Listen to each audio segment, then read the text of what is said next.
Hello बच्चों, welcome to our channel. आज हम लोग पढ़ेंगे ग्राफ के बारे में।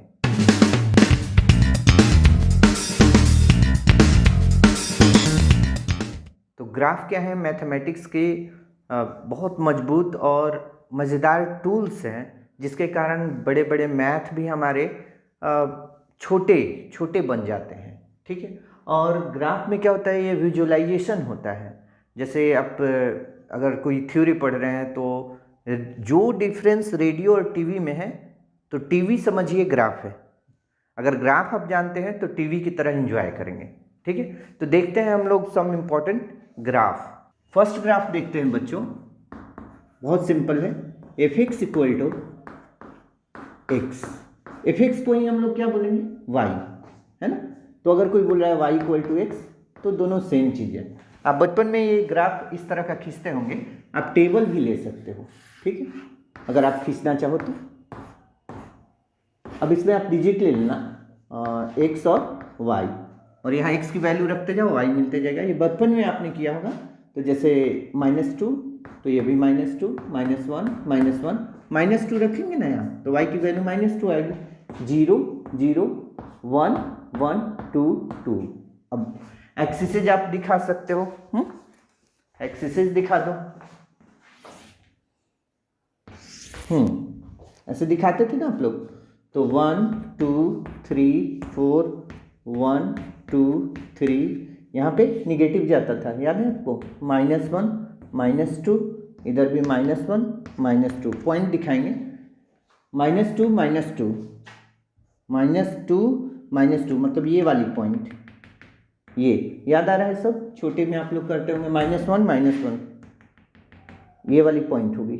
0 0 1 1, ये वाली पॉइंट, और 2 2, ये वाली पॉइंट। तो इसको क्या करेंगे? ज्वाइन कर देंगे सभी को। तो ये ऐसे, ठीक है। तो एक रफ आइडिया हुआ। ये लाइन ग्राफ किसका हुआ? y equal to X. ठीक है। अब इसी को आप ऐसे दूसरे तरीके से भी समझ सकते हैं और याद भी कर सकते हैं। ये ग्राफ ओरिजिन से जाती है, कॉन्टिन्यूअस है, तो ऐसे y इक्वल टू एक्स। अब y इक्वल टू 2x, तो आप इसी चीज़ को क्या करो? खड़ा कर दो थोड़ा और। y equal to 2x। अब आप सोचिए y इक्वल टू 3x कहाँ से पास करेगी? यहाँ से, ये और खड़ी हो जाएगी। तो ये हो जाएगी line y equal to 3x। इधर ये वाली है वो line, y equal to 3x। ठीक है। ये 2x वाली है, 2x वाली, और ये y इक्वल टू x वाली। अगर आपको खींचना है y इक्वल टू -x, तो ये ग्राफ यहाँ से गुजरेगी, y इक्वल टू -x। ठीक है। तो इस तरह से हमने देख लिया, इसकी फैमिली के सारे लगभग ग्राफ हो गए। ये लाइन कहाँ से गुजरती है? ओरिजिन से, ये ध्यान रखेंगे। ओके। अब दूसरा ग्राफ हम लोग, दूसरा इंपॉर्टेंट ग्राफ है बच्चों, y equal to X square. X का पावर इवन, आप इसको ऐसे भी समझ सकते हैं, x to the power 4, x to the power 6 even. ये सभी का जो स्ट्रक्चर होगा वो सेम होगा। आपको पता चल जाएगा कि ये एक ही फैमिली के लोग हैं। जैसे एक ही फैमिली के बच्चे होते हैं ना, उनका शकल मिलता है, ऐसे इन सबकी शकल मिलेगी, देखेंगे।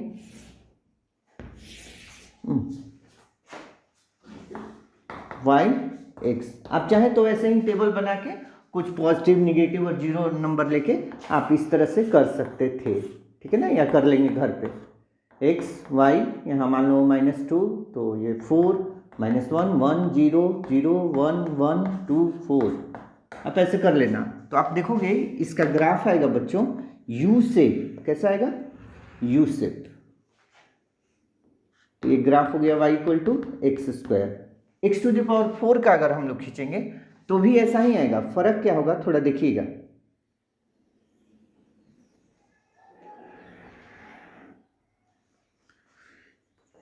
ये जो पिंक कलर का है ये x टू द पावर 4 है ना, और जो व्हाइट वाला ये ग्राफ है, ये y equal to X square है। दोनों मिल कहाँ रहे हैं? दोनों कहाँ एक दूसरे को कट कर रहे हैं? तो -1 पे और 1 पे। अब चाहे तो दोनों में अगर आप यहाँ पे -1 की वैल्यू रखेंगे, x इक्वल टू -1, तो क्या आएगा y 1। अगर x की वैल्यू 1 भी रखेंगे तो भी y 1, यानी हाइट 1, और 1 पे भी हाइट 1।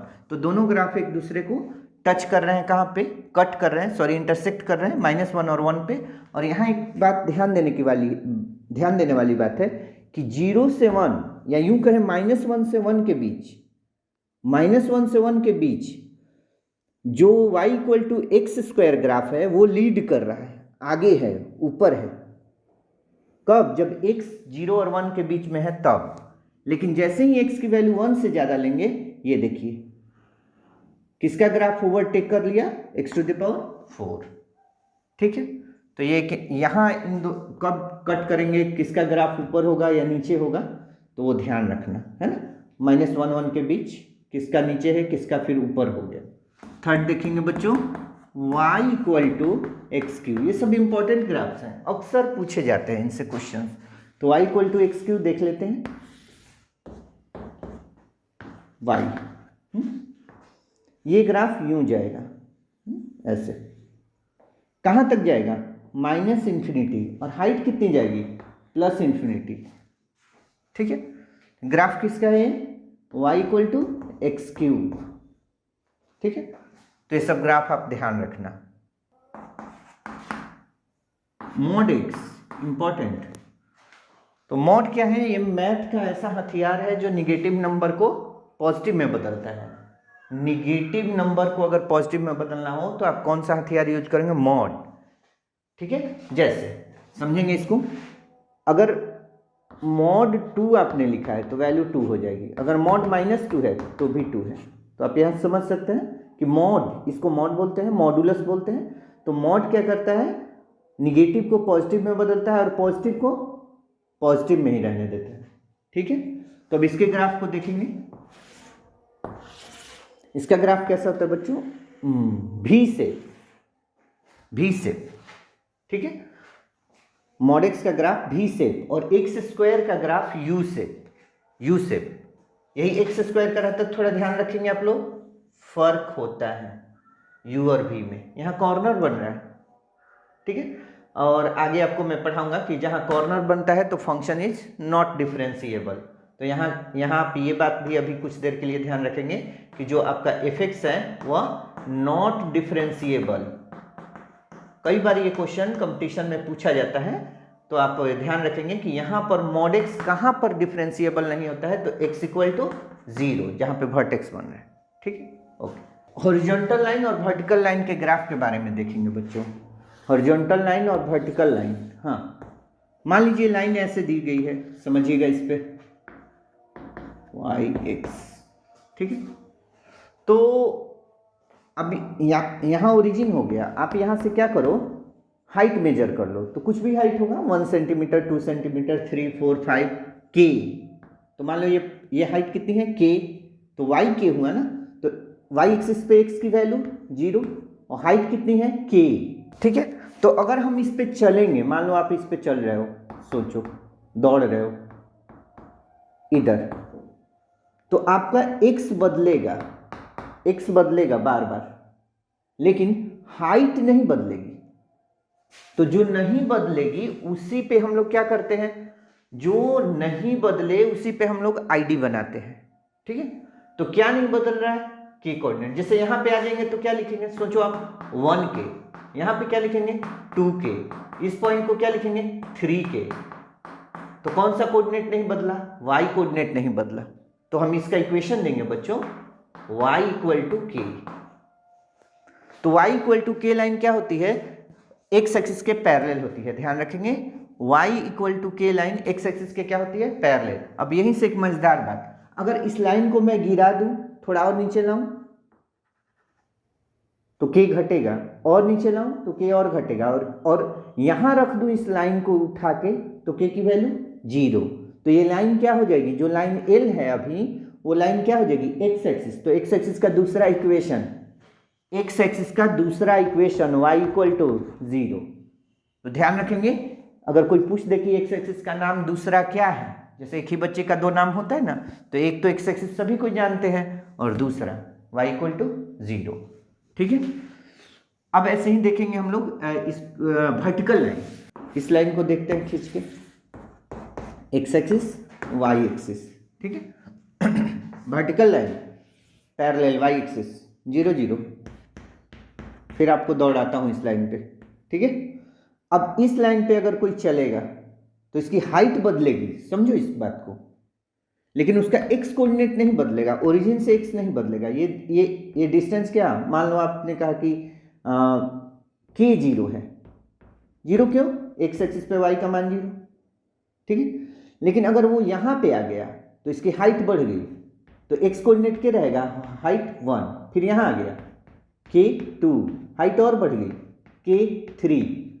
तो कौन सा कोऑर्डिनेट बदल रहा है, वाई कोऑर्डिनेट बदल रहा है। जो बदलेगा उस पर हम इक्वेशन या नेमिंग नहीं करते हैं। क्या, कौन सा कोऑर्डिनेट नहीं बदल रहा, तो एक्स कोऑर्डिनेट नहीं बदल रहा है, तो इसका इक्वेशन होगा बच्चे x इक्वल टू के, ठीक है ना। तो कोई पूछे कि वर्टिकल लाइन का क्या इक्वेशन होता है, तो ये बता देंगे। हाँ, तो बच्चों नेक्स्ट ग्राफ हम लोग देखते हैं, बहुत इंपॉर्टेंट है ये भी। इस पे आपको बोर्ड एग्जाम में क्वेश्चन भी रहते हैं। सिग्नम फंक्शन, चिन्ह फलन भी बोलते हैं, सिग्नम फंक्शन। अब ये क्या होता है, थोड़ा देखिएगा आप लोग इसके। देखो ग्राफ को अगर ध्यान से देखें ना, ग्राफ खुद बोलता है कि मेरे क्या प्रॉपर्टीज हैं।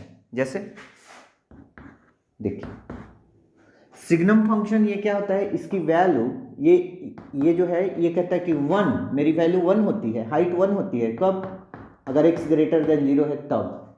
फिर बोलता है कि मेरी वैल्यू 0 होती है अगर x की वैल्यू 0 हो तो।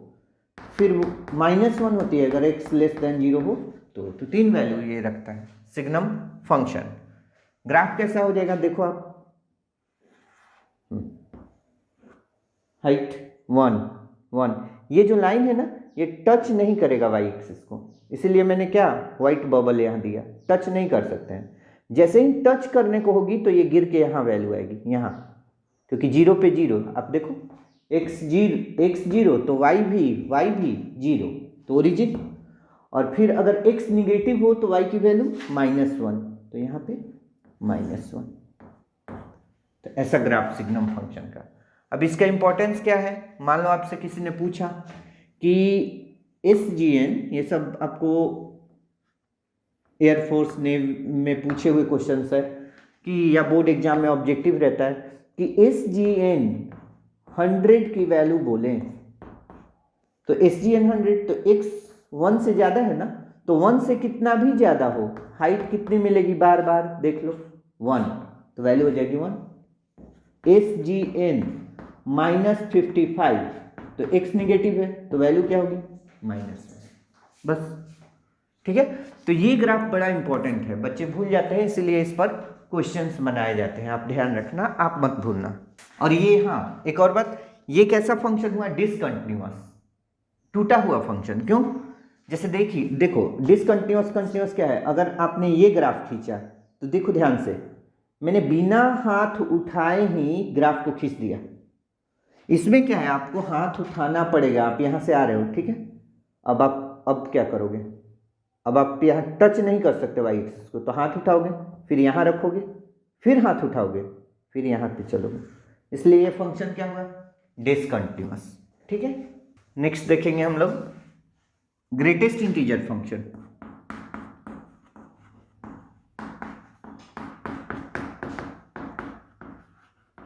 इंटीजर फंक्शन, इसको महत्तम पूर्णांक फलन भी बोलते हैं। इसको डिनोट करते हैं ऐसे, बिग ब्रैकेट देते हैं और बीच में x, ठीक है। देखिएगा, इसको समझिएगा, इस पे क्वेश्चंस बड़े पूछे जाते हैं क्योंकि इंपॉर्टेंट है, ठीक है। मान लो आपको यहां दिया हुआ है -2, तो कोई दिक्कत नहीं है, वैल्यू हो जाएगी -2। 4, तो 4 होल नंबर अगर इंटीजर है तो वैल्यू वही हो जाएगी, लेकिन थोड़ा संभलना। अब देखो, अब मजा आएगा। 3.7, इसकी वैल्यू क्या होगी, ऑब्जेक्टिव ये सब पूछे जाते हैं बोर्ड एग्जाम में। आप नंबर लाइन ड्रॉ करना, ठीक है, नंबर लाइन। ये जो संख्या है, ये जो नंबर है, यह किन दो इंटीजर के बीच में है, तो जाहिर सी बात है, सोचो आप 3 और 4 कहाँ पे आएगा, ये यहाँ 4 के थोड़ा नज़दीक 3.7।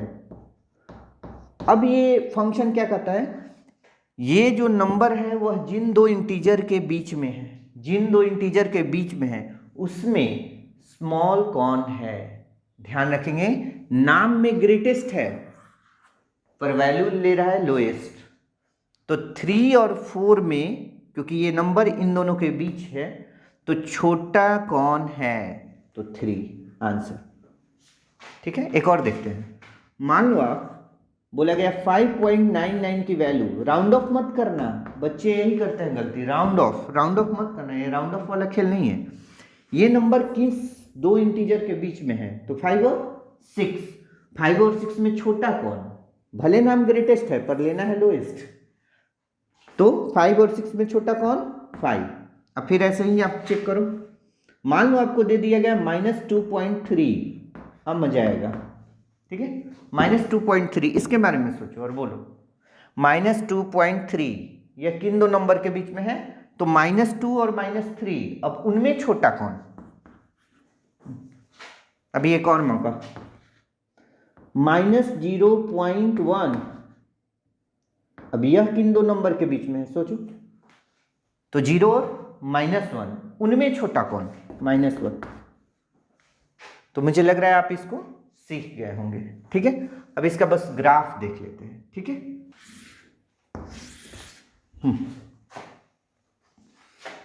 0 से 1 के बीच कोई भी संख्या लेंगे तो वैल्यू 0 होगी। अगर 1 से 2 के बीच में लेंगे तो वैल्यू 1 होगी। हाइट बढ़ गया जी, 1। अगर वो संख्या 2 और 3 के बीच में है तो हाइट 2। तो ये देखिए कैसा ग्राफ बन रहा है, स्टेप सीढ़ी जैसा, ये देखो। फिर यहाँ ये -1, फिर ये -2, यहाँ पे -1, ये -2, फिर यहाँ पे ये हाइट। तो ये स्टेप वाइज रहता है। ये किसका ग्राफ है, ग्रेटेस्ट इंटीजर x का ग्राफ। ठीक है, डिसकंटिन्यूअस, इस फंक्शन को क्या कहेंगे, डिसकंटिन्यूअस। कोई भी इसको लगातार नहीं खींच सकता, हाथ उठाना पड़ेगा। ठीक है, ओके, ये इंपॉर्टेंट ग्राफ है, इसको देख लीजिएगा, क्योंकि इससे ऑब्जेक्टिव पूछे जाते हैं आपके बोर्ड एग्जाम में या कंपटीशन में भी।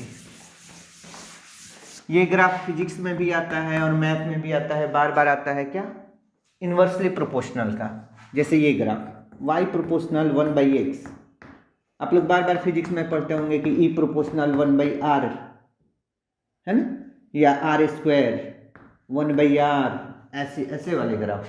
तो इनका क्या होता है, इस तरीके से ये ग्राफ ऐसे जाते हैं। ठीक है, ऐसे, ना ये x एक्सिस को टच करेंगे और ना ही y एक्सिस को। ठीक, ये ऐसा ही ग्राफ 1/x का भी है ना, और ये सेम शेप रहेगा 1/x²। दोनों का ग्राफ एक जैसा होगा। अब दोनों में डिफरेंस कई बार पूछ देता है ना, कि कौन किसका ग्राफ है, तो उसको भी देखा जा सकता है।